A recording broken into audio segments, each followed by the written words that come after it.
Welcome to Justice Talks with Jennifer Burton, where we talk about legal matters that impact your life and your community issues that help you live the best life. The information presented on Justice Talks with Jennifer Burton should not be considered to be formal legal advice nor the formation of a lawyer-client relationship. It's time to talk justice. Now here's your host, Jennifer Burton. Good evening and welcome to Justice Talks with Jennifer Burton here on News Talk 98.7 WOKI, the news and talk of East Tennessee. Thanks you guys for tuning in this evening. It's a beautiful Saturday evening here in East Tennessee. We're so excited to have you with us. Tonight we have an amazing guest. We're so happy that we have been able to do a series with our mayoral candidates that are going to be running for city or are running for City of Knoxville Mayor. And tonight we have a special guest. We have Marshall Stair with us, and I'm just really looking forward to getting to talk to him and kind of pick his brain. And he grew up here in Knoxville, and I've been a Knoxville transplant, been here about 20 years. So obviously I know that already we're going to have a love of Knoxville in common. So, I'll ask him about his football leanings as well, and then we'll see how much we have in common there. But the News and Talk of East Tennessee is a great station that has enabled Justice Talks to bring just some different content to our listeners. We're able to talk about different things. My day job is being an attorney here in East Tennessee, which I love. I do a lot of Social Security, disability, and family law work. Have a firm over in Maryville and a little satellite office in Sevierville, and I joke that Burton McInish goes anywhere from Bristol down to Marion County over west as far as Nashville. The great thing is that you can be a small firm nowadays, and technology has allowed us to be able to practice pretty much anywhere we want to and do things that I never dreamed. And I think when I came out of law school, I never dreamed would be possible. So I'm just really blessed to be able to work with people here in East Tennessee, and East Tennessee has changed so much. So I want to talk to Marshall a little bit about that coming up. But if you're just now tuning in, we're a relatively new show here on News Talk 98.7, and we have just a great opportunity to kind of bring in different guests and talk about community issues, talk about legal issues, talk about health issues. The great thing is that this show is able to just bring in guests of all different background and variety, and what we strive to do is just to bring in people that we can have conversations with that affect your daily lives here in Knoxville. We have had everything from a little bit of sports talk, which is always my favorite. I think I could do hours on that. But we also, sometimes we'll have political guests like we do tonight. We also have had healthcare guests to talk about just different community health issues that affect you here in East Tennessee. We also try to focus on like some community issues. So just a great venue for me, and it also kind of lets me scratch my itch for being a journalist, which was my first hope and dream before the draw to law school kind of took over, and somehow ended up practicing law and just being here in East Tennessee. And I think when I was graduating high school back in Connecticut, this is not exactly where I envisioned I would be, but I'm so grateful to be here. I went to, a little bit about me, went to UT from 98 to 2002, graduated. So I'm definitely evolved for life, went away for law school, returned to Knoxville back in 2006 and worked with a small criminal firm downtown. And my heart had always been in family law. And so that at the time he said family law attorneys get shot. So, wasn't going to let us expand into family law. And y'all probably know Don Bosch, and you can hear him saying that. So that's when it made the move, to some outlying counties, and just have been blessed to work with some amazing people, in East Tennessee. And so tonight I'm going to bring on Marshall Stair. And for those of you listening, if you live in the city of Knoxville, Marshall is one of our mayoral candidates for the City of Knoxville Mayor. And Knoxville is changing so much. And so just a little bit about Marshall. He was born and raised here in Knoxville. He attended Tulane University, and he's worked in a number of different cities all over: New Orleans, Houston, Austin, Chicago, Mexico City. So obviously, when he's running for mayor, he's going to have a vast number of experience to draw from. And he returned here, went to University of Tennessee College of Law. And while he was in law school, Marshall started working for the United States Department of Labor, enforcing federal employment laws through East Tennessee. And after graduating cum laude from Tennessee, he began working with the law firm Lewis King, which is an excellent law firm with an excellent reputation here in East Tennessee. I've dealt with some of their attorneys personally, and they're always super professional and just great to work with. There, he has a general civil litigation practice with a focus on employment law.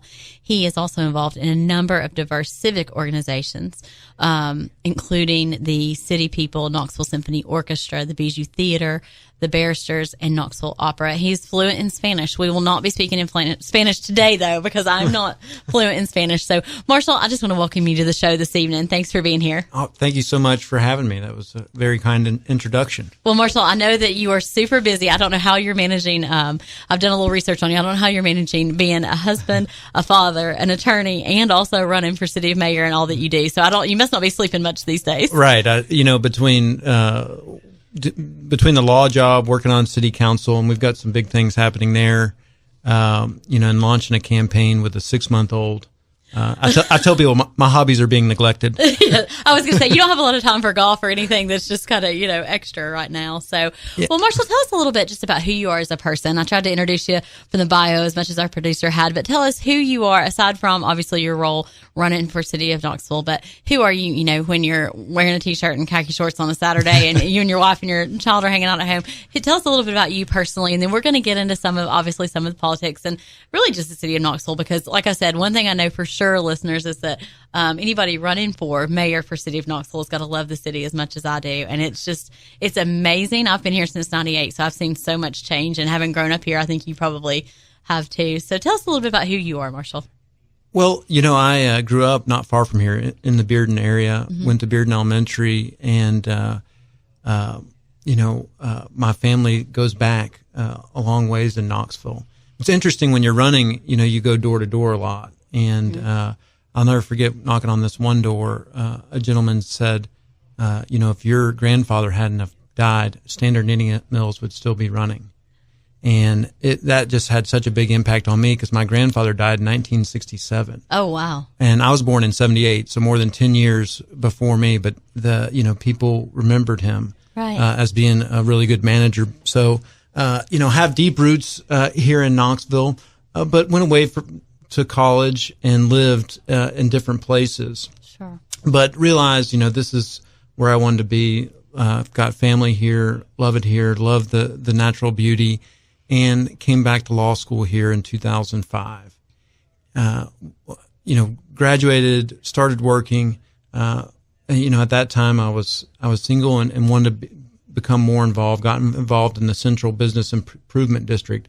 And sort of like you talked about, was just excited about what was happening in the city. Yeah. Wanted to be a part of it. So, jumped in and ran for council at the age of 32. This was back in 2011. And that was an exciting, experience and really enjoyed it. And really enjoyed it because I'm proud of what we've accomplished, on council and the direction the city's going. So, we started having these conversations. I had, my first child, Stella, in January of 18, which was awesome. Really exciting. I never imagined I'd enjoy it so much so quickly. I always sort of thought, well, I'm sure, once they get out of diapers, I'll enjoy it. But just this last year has been amazing. Well, and parenting's one of those things that, I'm a mom. I've got 2 kids. I have a 4-year-old and a 7-year-old. And people say, which stage do you like the best? And I'm like, all of it. Like, it's funny. I have friends who are like, I don't like the infant stage, but it's amazing. Like, to me, and now that I have 2 and, they're a little bit older, but every stage I love the infant stage when they're so sweet, cuddly, and then just watching them grow and change. And it changes. For me, it changed. Of course, I do a lot of family law and Social Security, but for me, it changed me as a practitioner because it brought home a lot, when I'm sitting there helping clients going through custody disputes, and I'm thinking, just changes your perspective because you're a mom or a dad now, and you're like, oh, I can, this is different. All of a sudden, it changes your world. Yeah. Well, running, when you run for office, it's an all-consuming. I mean, you kind of wake up thinking about it and go to bed thinking about it. And having a child, I think, it really gives you some sort of perspective on it. When I ran 8 years ago, you go home and just go to bed. You're by yourself, and it becomes your whole world. And there's just something nice when you come home and you see your child, and you get to, no matter what happens, they love you. Yeah, you've got this this great family, and it sort of puts everything in a nice perspective that, this is a race, but there's a lot more important things. So, and then she just gets cuter every day. Yeah.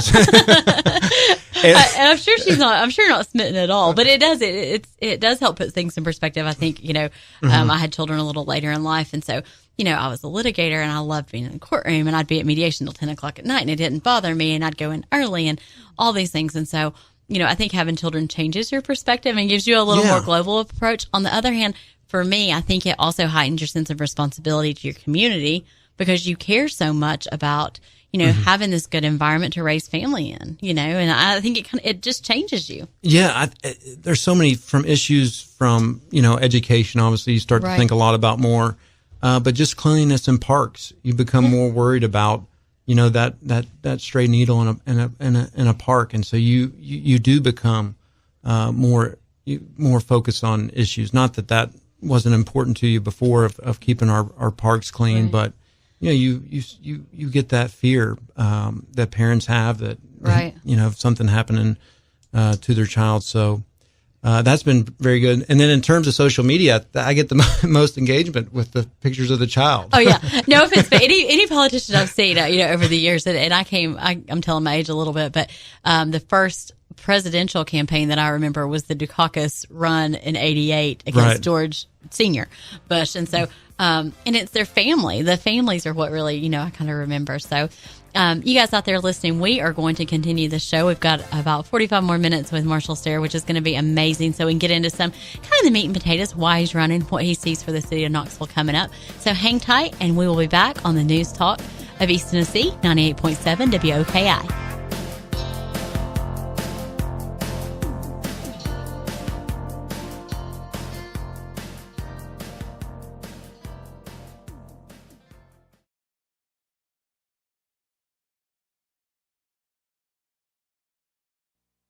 You're listening to Justice Talks with Jennifer Burton here on News Talk 98.7. Burton McKinnish can be found online at burtonmckinnish.com or by phone at 865-233-1105. And now back to your host, Jennifer Burton.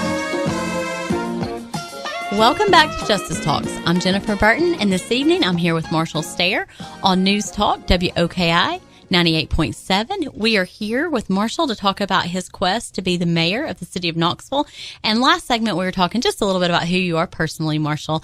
And one of the things we were talking about right before break is I was talking about how important it is for people to know you as a candidate beyond what they see on your website and that sort of thing. And I was kind of reflecting back. The first big political campaign I remember was back when the 88 presidential campaign, when Dukakis and Bush ran against each other. And I remember their families, and I remember things that were relatable.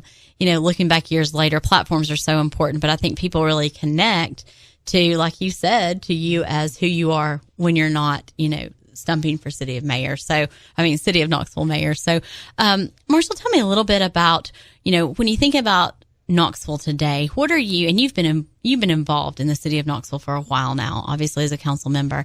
What are you most proud of over the last, let's say, 6 or 7 years that you guys have been able to accomplish? Well, two things that I'm really proud of. One is just the financial health of the city. We came in and it was in good shape. We've been able to grow the fund balance, the reserve fund, and it got as high as $94 million. When we came in, it was $65 million. But the other thing is we maintained the top bond ratings in the city's history. And that's really important. It's really a reflection of the city's financial health, those bond rating agency, but it also affects your interest rates when you borrow money for projects. So that's one thing I'm really proud of. And the other thing is just the growth. And I don't know what questions we're going to get into here, but when I was growing up here, you saw a lot of residents and businesses leaving the city. Oh, yeah. If you look at the population in 1970, it was 175,000. And in 2000, it was 175,000. And, people that are here during that time, they think, well, I know it was growing, but it was growing outside the city. Places like Hardin Valley, Halls, Carnes, all those sort of surrounding areas were growing. But the city of Knoxville was not. It actually went down in 1990 to 165. You sort of see that change in 2000, and now the latest estimate we have is up to 187. So just attracting that businesses and residents back to the city, I think is so important. And so that's what I'm proud of. And I think that's a lot of the projects we supported, from bringing Regal and Tombras, companies like that, back to the city center, to some of the things we've done, creating new parks like Suttree Landing Park, really, giving South Knoxville a brand and helping it grow. So a lot of things we've done on council have caused that growth, and that's what I'm proud of. Yeah, and you look at you hit on a couple of things that just as living in Knoxville and not being, I'm not a council member, I'm not super involved in the political landscape here in Knoxville, but just looking at it and remembering, I was here from 98 to 2002. And you didn't go to South Knoxville particularly if you're going out to eat or if you're going to do something recreational other than iJams. That was there. But, and now that, I enjoy taking my kids to Suttrie's Landing. There's some great eating places there on the south side of the river now, and Regal Cinemas had been up in Halls, and now you've brought that back to City of Knoxville, which is a big employer. So, what plans moving forward? It's exciting for me to see the City of Knoxville growing the way that it is as a business owner, as a small business owner and an entrepreneur. And obviously my main offices are not in downtown Knoxville, but we reap the benefits of Knoxville growing. So, what are your plans as mayor to kind of continue the growth that we have seen moving forward? Right. And that's it. I think there's a lot of opportunity, and we've talked about, potentially bringing baseball and kind of growing downtown east. Right. I think there's tremendous potential there. There's still talks of a science museum. Those are stalled out, but those could be two projects that really spur quite a bit of growth in the city.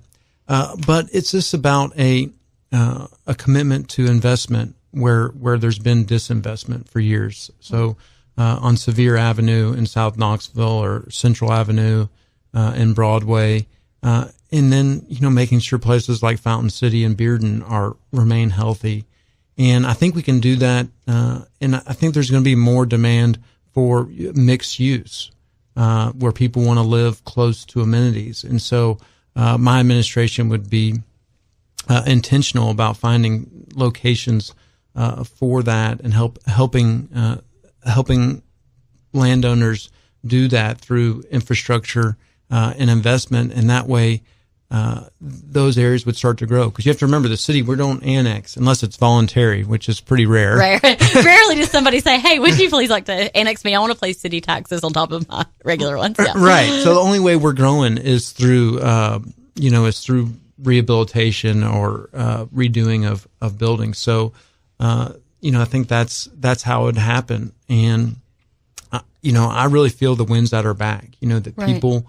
I don't think it's an accident that Regal and Tombras moved downtown. I think businesses want to be down there. I think we can do a better job of recruiting, office jobs to center cities. They want to be, younger workers want to be in cities. They want that vibrancy that cities offer. And I think at the same time, as we grow, we have to address the challenges that come with success, right? Like affordability.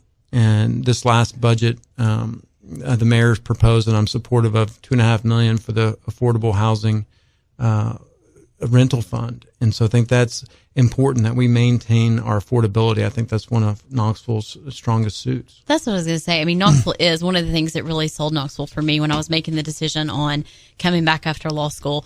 And at the time I was in West Tennessee and thought, okay, I'm going to come back. And Knoxville was just starting to kind of turn the corner. It felt like the city of Knoxville was. It's when Market Square was really, I came back in 2006 when Market Square was really starting to take off, and downtown Knoxville was becoming a lot more attractive, because when I was here in college, downtown Knoxville in particular was not somewhere you particularly wanted to spend a lot of time. There wasn't near the shopping, near the entertainment options that there are now.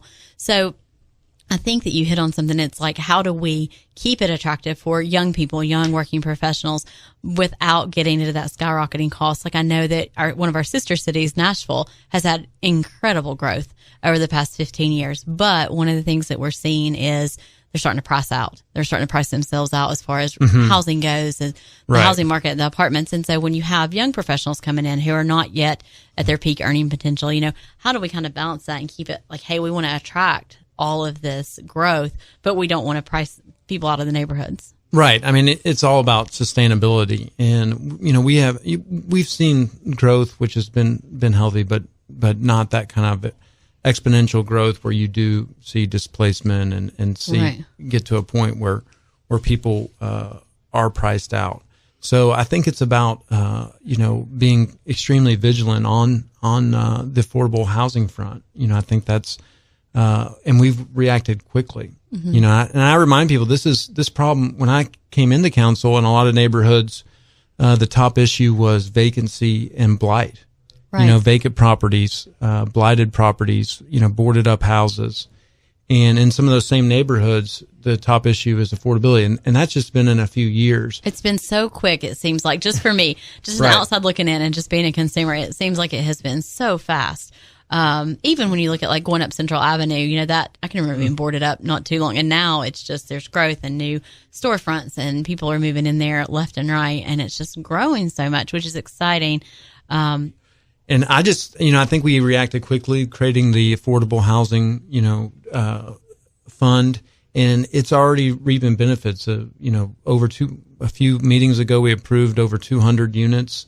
They're going to be constructed, but one project in South Knoxville and then one sort of off Sutherland. Okay. And so, having those come online helps, but just trying to keep ahead of it, I think is key. You know, but it's a good problem to have that people want to be in Knoxville. Right. We just have to make sure it remains affordable, and it helps. The challenge is that it helps the people that call Knoxville home now. Right. You know, we're not by administration. It's not just about bringing new people in. I really want to help and improve the lives of the people that call Knoxville home today. And you know, Marshall, that's one thing. How do we do that? I mean, I know that you've got the Safe and Strong Neighborhood Plan. Like, what? Kind of tell us a little bit. And I know we're going to run short on time and have to probably spill into the next segment. But how do we do that? How do we make the city of Knoxville, which is already amazing? And of course, I'm very biased because I live here. But how do we make it even better from everybody, from people like us who are professionals with young children to young professionals to, you know, our baby boomers who are starting to hit that twilight, but they get out and they can enjoy life. They're getting into retirement age where they've got a little bit more flexibility. What is your plan to make Knoxville, you know, safe and to make these neighborhoods functional for all these residents? Right. I mean, part of it is what we just talked about, is making sure you're out front on the affordable housing. The other is addressing traffic issues. You know, I think investing in technology to make traffic lights work better. That's a quality of life for anyone that drives. It's also about, you know, making transit a more viable option. You know, when I was on council, I pushed for the Where's My Bus app. Yeah. And it's been great. It's been great in terms of, it's like Uber, where you can see the bus coming to you. So, Marshall, hold that thought. We're going to come back in just a second. We're up on a hard break, but we are going to be back on News Talk 98.7 WOKI. And Marshall was just talking about public transportation, something that's near and dear to my heart. Thanks, guys.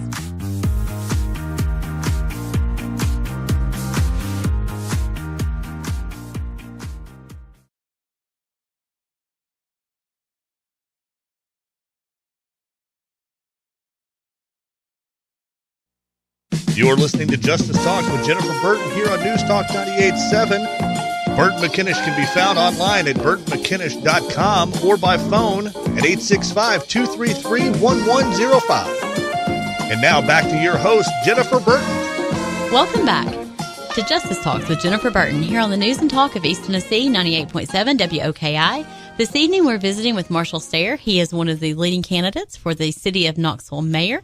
The race is coming up in the fall. We've got primaries in August and the actual election in November. Marshall, we were talking right before break, and this is something I'm really interested in about the public transportation system, because I've traveled in other cities that have amazing public transportation. For example, Denver has that free line that goes, it's like an 11-block distance. It's and it's not really a subway. It's an above ground, I forget what they call it, like a metro.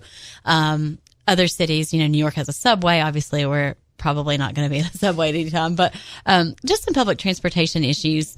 What is your plan to make transportation easier for those of us that live in Knoxville? Because I know sometimes, especially on our busy weekends, we have a game weekend and we have a concert and all that, it can be tough getting in and around, especially particularly downtown, South Knoxville, Riverfront, that area. Right. No, I think you're exactly right that when we address the traffic issue, transit has to be part of that. One thing I've advocated for, and I was getting into it, is the Where's My Bus app. You've probably used Uber before. I'm not sure. Love Uber. Yes.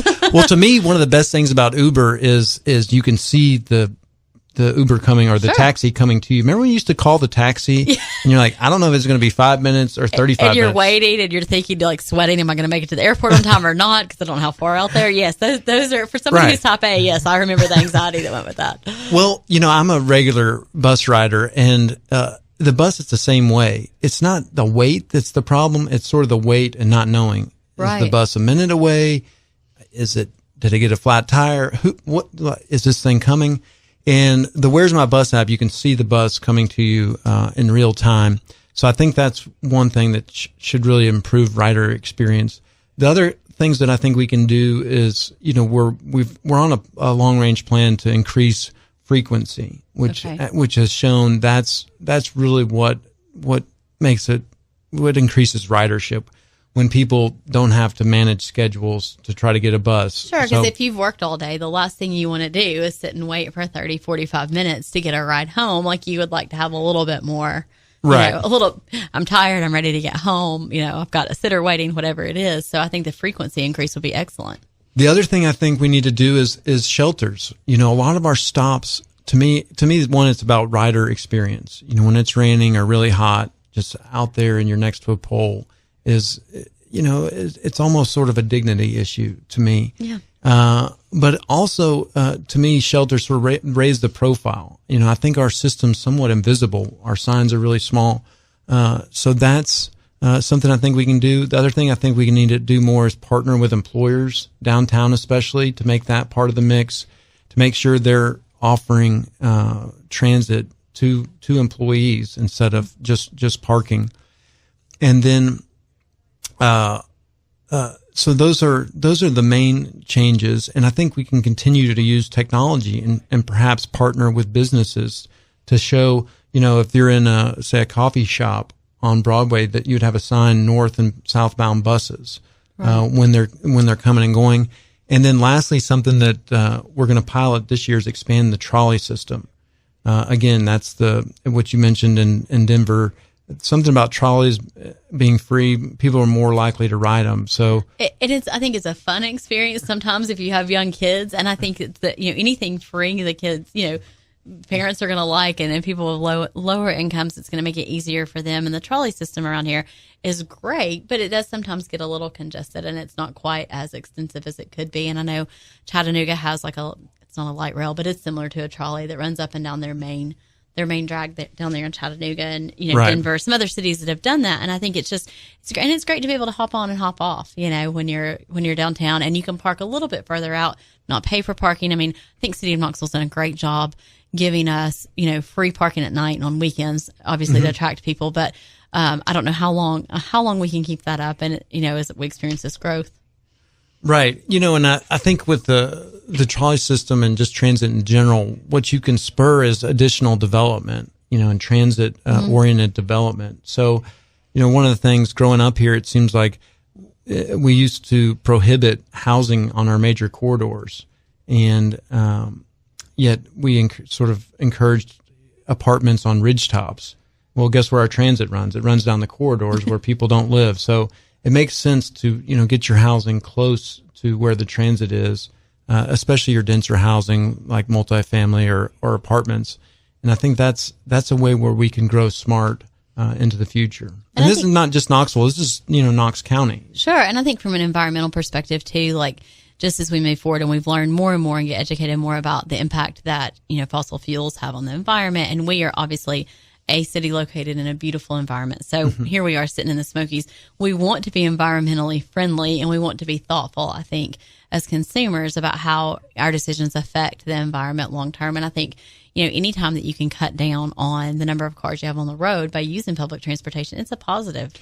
Right. I mean, that's the name of the game. In cities, the tailpipe is, a big contributor to the air quality problem. So it's about reducing number of trips. And, and I think, especially if you look at the prices of downtown housing, the market's there. People want to live in places they don't have to drive, for every need, that maybe they can walk to restaurants or dining or their job, but that type of living is in demand. Yeah. And I think the challenge is now, where else can we do it outside of downtown in a way that makes sense? Because I think the demand is there. You talked about seniors, but it's a lot of times it's people without families. It's the young people are waiting to have children. It's kind of like us, right? A little bit later. Being a 40-year-old with a 1-year-old, but they're also living longer without children, right? And so they don't necessarily want a huge yard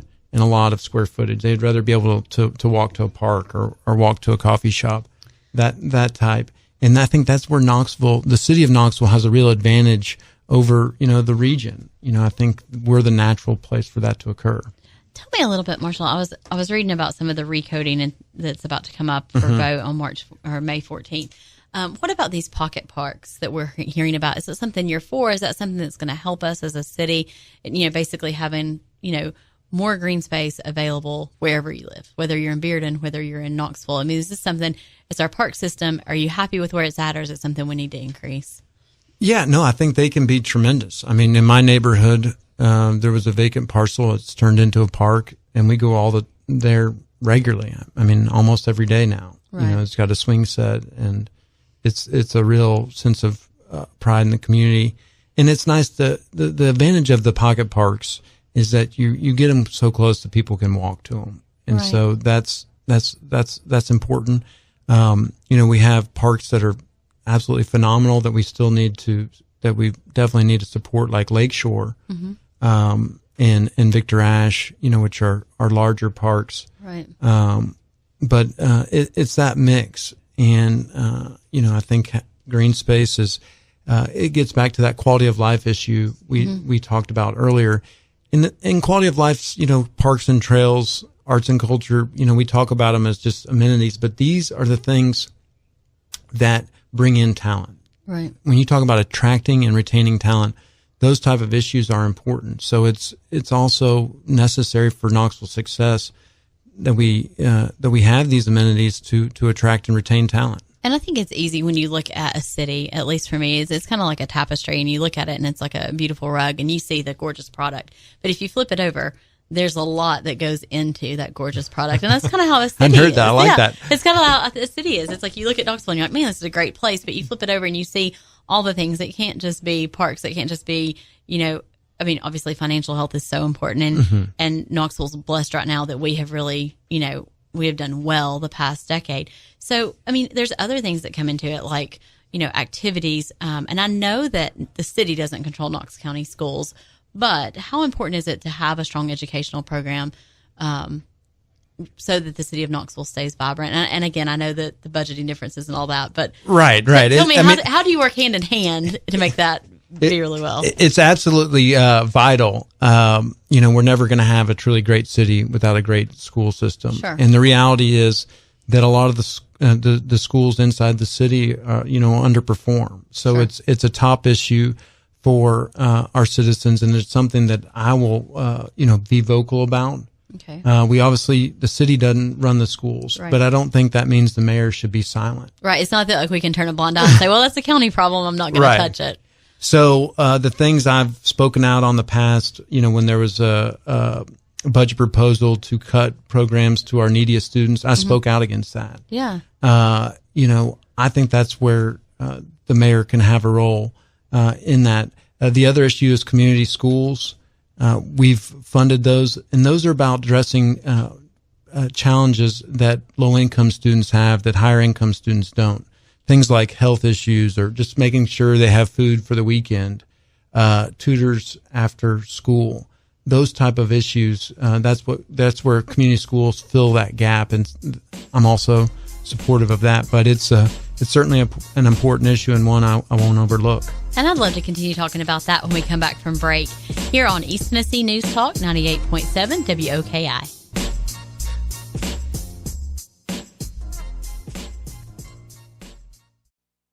You're listening to Justice Talk with Jennifer Burton here on News Talk 98.7. Burton McInnish can be found online at burtonmckinnish.com or by phone at 865-233-1105. And now back to your host, Jennifer Burton. Welcome back to Justice Talks. Here on the News and Talk of East Tennessee, 98.7 WOKI, I'm Jennifer Burton, your host, and tonight we are here with Marshall Stair. He is running for the City of Knoxville mayor, and we have been talking about just all the different things that he plans to do if elected mayor.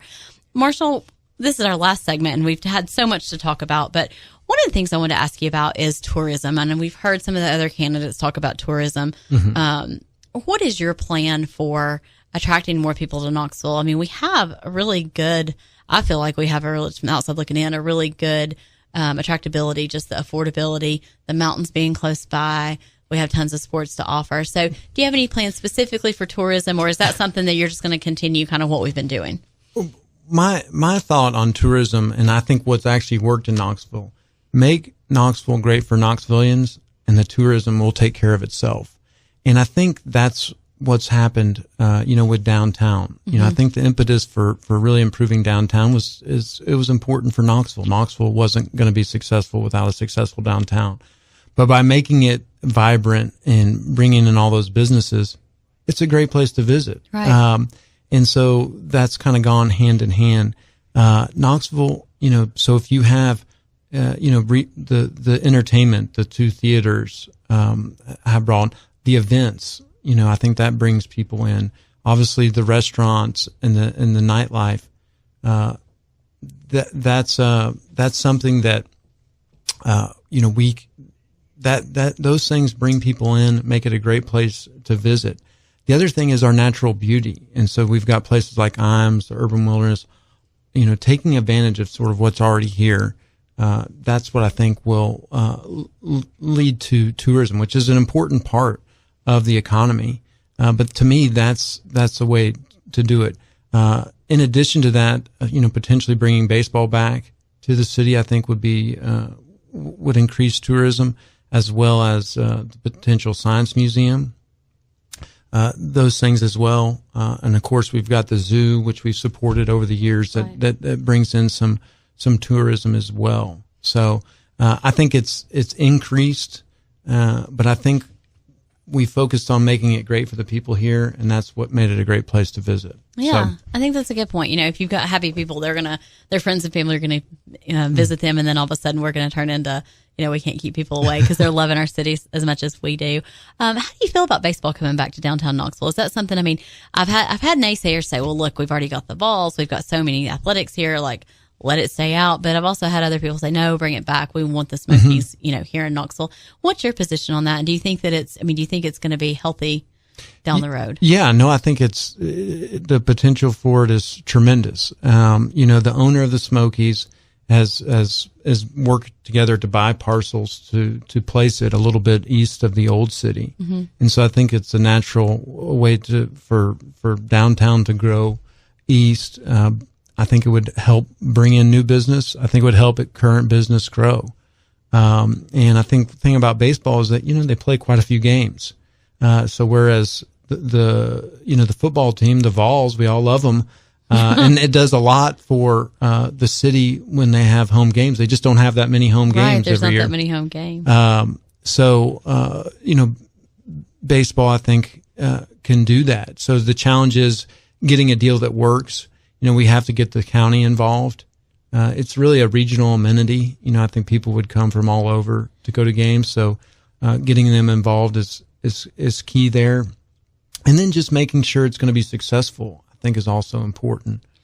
Marshall, if you're elected, we talked about different areas of the city. What community do you feel like needs the most attention, or what would be first on your priority list if you're elected to say, look, this is maybe a part of the city that's been a little neglected, or not neglected necessarily, that might have a negative connotation, but that has the most opportunity for growth that hasn't been focused on. Obviously, downtown's been focused on, south side of the river's growing.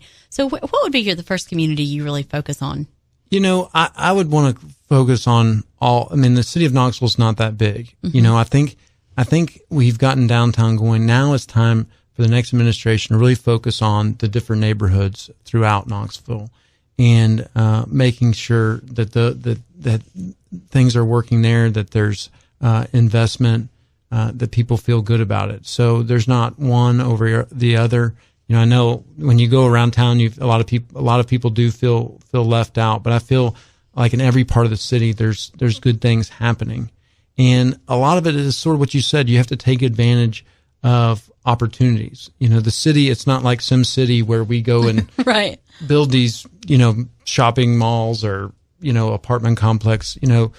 It's the private developers that make those investment and take those risks. And so the city has to work with property owners and to encourage them and get them to make those investments. And so a lot of it is, what opportunities come about, what property owners are willing to do different projects. And if it's a good project that's going to benefit the community, we want to support it. How do you draw in? We've got a lot of industry here in Knoxville, a lot of employers and some corporations here. We have TVA, obviously. We have Regal, Tombras, some of the bigger ones. How do you plan in your administration to use these corporations to partnership with them for the benefit of the city of Knoxville? Well, I mean, that's such an important part, especially with ORNL, the University of Tennessee, and TVA, there's a tremendous amount of talent coming through there. And so, communication is key, but we've got to, work closer and better to harvest that talent, to make sure that these people that come in either for temporarily, that a lot of them stay and start businesses or, find other jobs, because that's the big advantage we've got is we've got, a fantastic university. We've got the national lab. These are our natural assets that we have to take advantage of. And I guess another question I have, and this is just a concern that I've seen, is just as downtown's grown and Carm and the bus stop are right there, right north of downtown.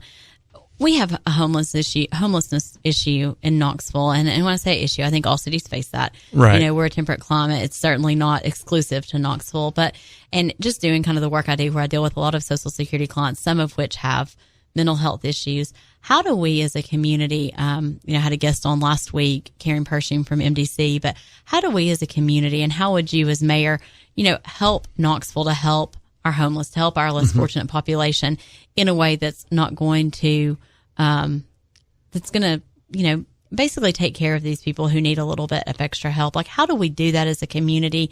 I know some people say, look, this should be left to our churches. It should be left to our, but it is a community problem. So how do we as a community band together to help this? Right. No, and we can do better on homeless, and we have to do better on the homeless problem.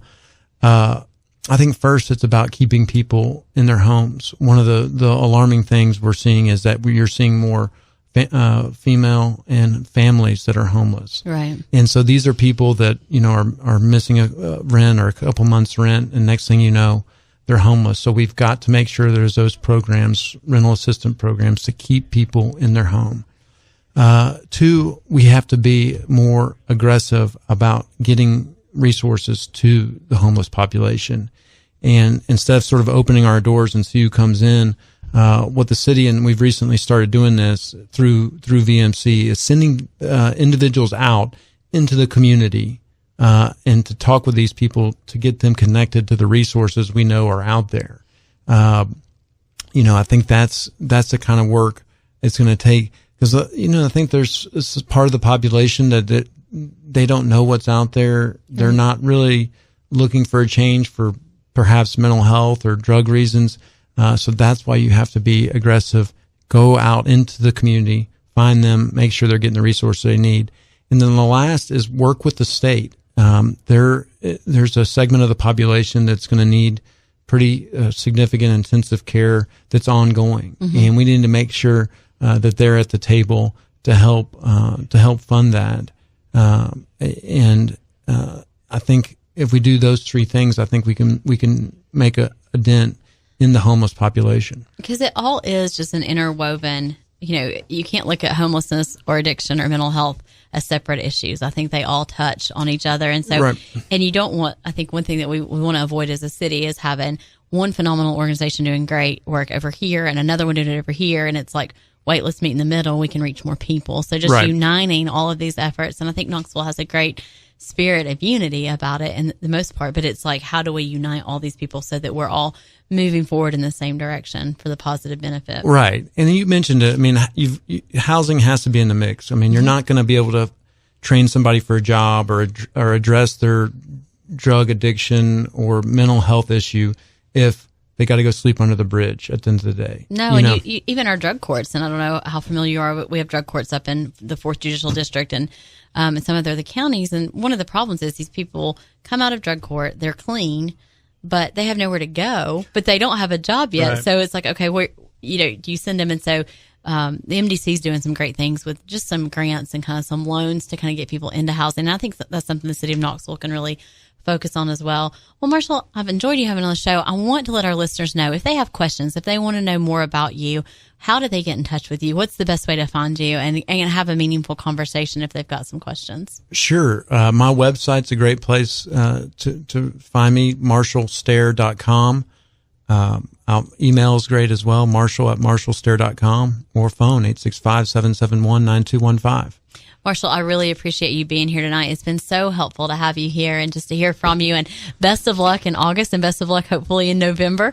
And I can't wait to see how the outcome goes. And it's been great. It's been great just visiting with you tonight. All right. Thanks. And have a good Saturday night. All right. Tune in next week for another Blockbuster show here on Justice Talks with Jennifer Burton next Saturday at 6 p.m. here on the News and Talk of East Tennessee, News Talk 98.7. Have a great night.